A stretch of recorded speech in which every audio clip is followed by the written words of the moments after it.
जिंदगी में कभी भी खाली नहीं बैठना चाहिए। यह कहानी राहुल नाम के एक लड़के की है जो एक छोटे से गांव में रहता था। उसका सपना था बड़ा आदमी बनना। उसके पास ना तो पैसे थे और ना ही कोई खास सुविधा। राहुल एक छोटे से गांव में रहता था। उसके माता पिता किसान थे जो दिन रात मेहनत करके अपने परिवार का पालन पोषण करते थे।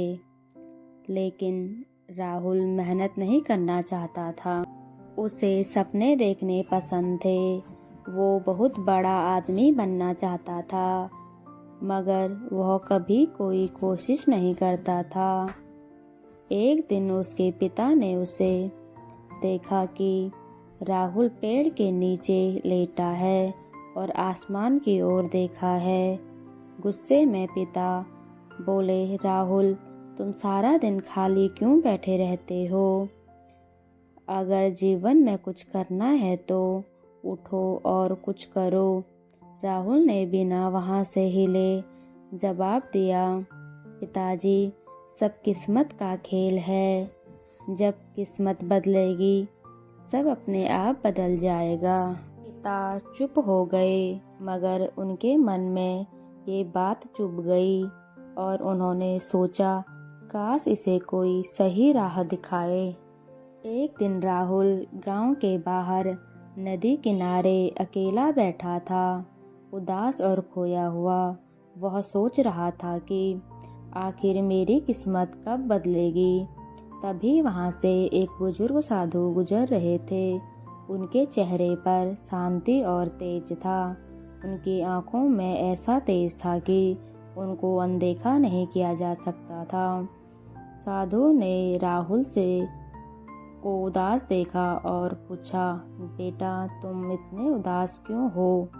राहुल ने धीरे से जवाब दिया, महाराज, मैं सफल होना चाहता हूँ, लेकिन किस्मत मेरा साथ नहीं देती। साधु मुस्कुराए और बोले, सफलता किस्मत से नहीं, कर्म से मिलती है।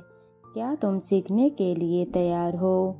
राहुल ने तुरंत उत्साहित होकर कहा, हाँ महाराज, मैं तैयार हूँ। गुरुजी ने गंभीर स्वर में कहा कि तुमको मेरे साथ 4 दिनों तक रहना होगा।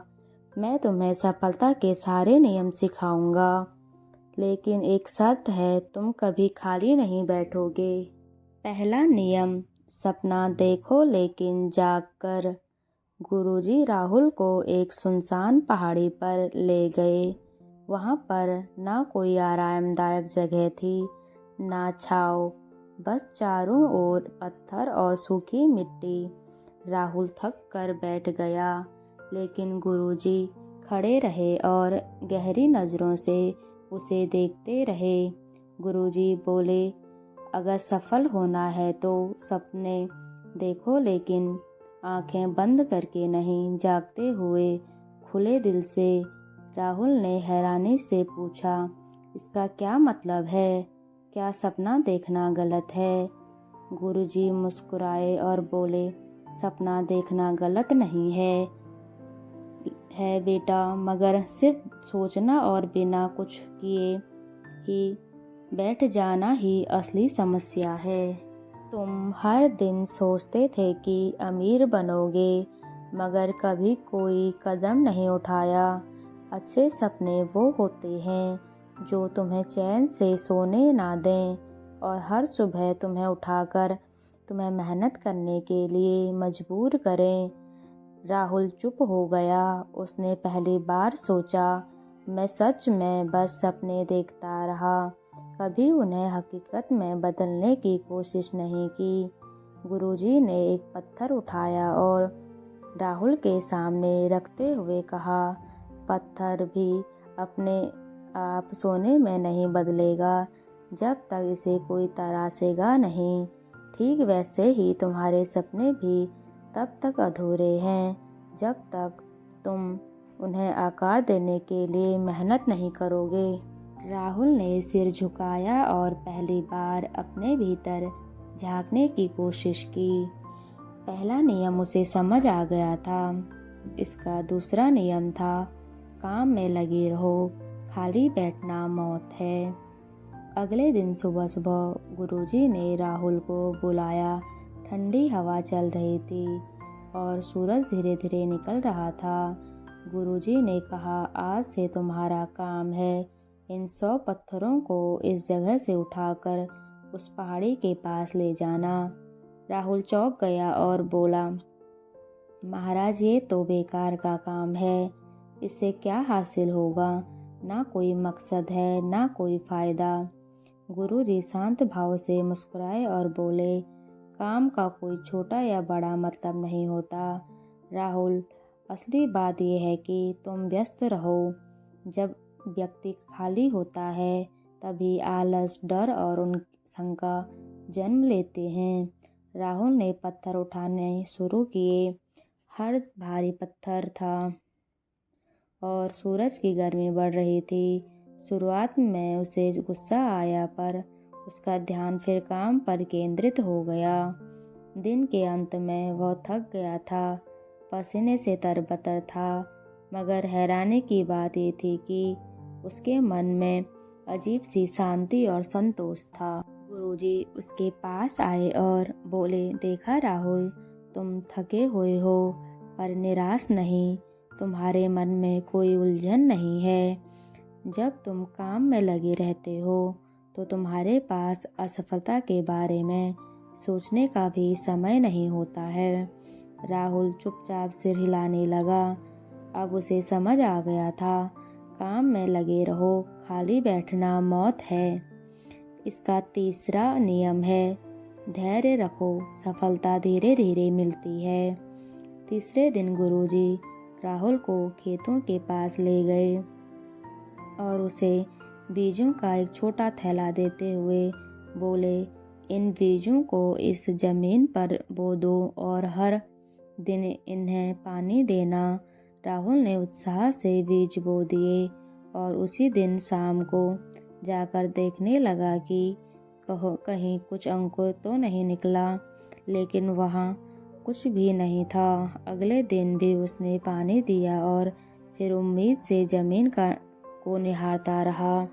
और फिर वही तीसरा दिन चिढ़ गया और गुरुजी से गुस्से में बोला, महाराज, मैंने 2 दिन से मेहनत की है लेकिन कुछ भी नहीं उगा, ये सब बेकार है। गुरुजी मुस्कुराए और बोले, राहुल, क्या बीज इतने जल्दी अंकुरित हो सकते हैं? सफलता भी ऐसी ही होती है।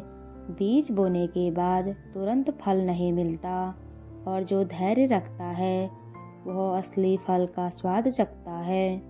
राहुल ने सिर झुका लिया। उसने पहली बार महसूस किया कि मैं अपनी जिंदगी में सब कुछ जल्द जल्द पाना चाहता था, बिना सब्र किए। गुरुजी ने आखिर में कहा, धैर्य सिर्फ इंतजार करने का नाम नहीं है, बल्कि सही दिशा में लगातार प्रयास करना बिना हताश हुए। चौथा नियम था, सीखना कभी मत छोड़ो। गुरुजी राहुल के पास आए और उसे मोटी किताब थमा दी। किताब के पन्ने पुराने थे, लेकिन उसमें जीवन के गहरे रहस्य छुपे थे। राहुल ने किताब को देखा और मुंह बनाते हुए बोला, महाराज, मुझे पढ़ाई पसंद नहीं है, इससे क्या होगा? मैं तो मेहनत करना सीख रहा हूँ ना। गुरुजी शांत स्वर में बोले, अगर सीखना नहीं चाहोगे तो आगे बढ़ोगे कैसे? सफलता भी रुकती नहीं है, वो निरंतर सीखने की प्रक्रिया है। तुम्हारे शरीर को भोजन की ज़रूरत होती है, वैसे ही तुम्हारे मन को ज्ञान की ज़रूरत होती है। राहुल ने बेमन से किताब पढ़ना शुरू किया। शुरुआत में उसे बोरियत हुई, लेकिन जैसे जैसे उसने आगे पढ़ना शुरू किया वह उन विचारों में खोने लगा। उसे एहसास हुआ कि किताब में छोटे छोटे शब्दों के पीछे कितनी बड़ी बातें छुपी हैं। कुछ दिनों में राहुल का नज़रिया बदल गया। अब वह खुद किताब उठाकर पढ़ने लगा और अब वह गुरुजी से सवाल पूछने लगा। गुरुजी मुस्कुराकर बोले, देखा राहुल, सीखना कभी बंद नहीं होता। जो सीखना बंद कर देता है उसका विकास भी रुक जाता है। जीवन में हर अनुभव, हर व्यक्ति और हर परिस्थिति से कुछ न कुछ सीखने को मिलता है। कभी भी असफलता से नहीं डरना चाहिए। इस कहानी से हमें यह शिक्षा मिलती है कि हमें हमेशा मेहनत करनी चाहिए। कभी भी किस्मत के सहारे नहीं बैठे रहना चाहिए। किस्मत भी उसी का साथ देती है। जो व्यक्ति मेहनत करता है उसे हमेशा उसकी मेहनत का फल मिलता है।